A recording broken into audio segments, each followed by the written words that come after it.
Hi, I'm Mark Hix. I'm in my latest venture, the Tramshed restaurant, and this is my office demonstration kitchen, library, and basically my workshop.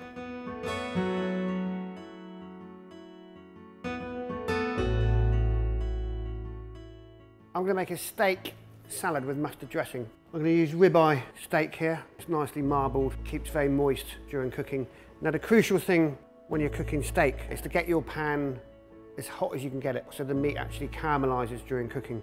There's a lot of discussion on whether the meat should be seasoned before cooking. For me, I don't see the point in seasoning it after cooking, because that way the salt and the pepper don't caramelize on the actual meat itself. So in my kitchen, we season before cooking. So just very simple: sea salt, coarsely ground black pepper. I'm just going to oil the meat slightly.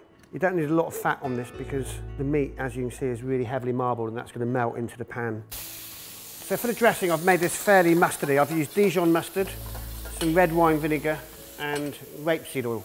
You can use olive oil. Now on the leaves, it's important to have a nice selection of tasty salad leaves. The more peppery, the better, really. So for a steak salad like this, I've got a fairly thick steak, but it's not thick to the point where it needs, 10 or 15 minutes cooking.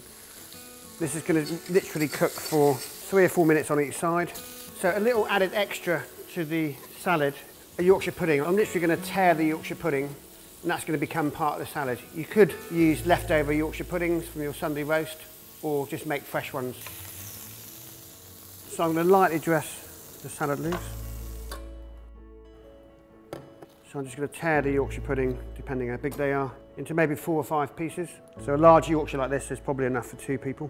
So the steak I'm going to cut on a bit of an angle. As you see, I've kept it pretty rare.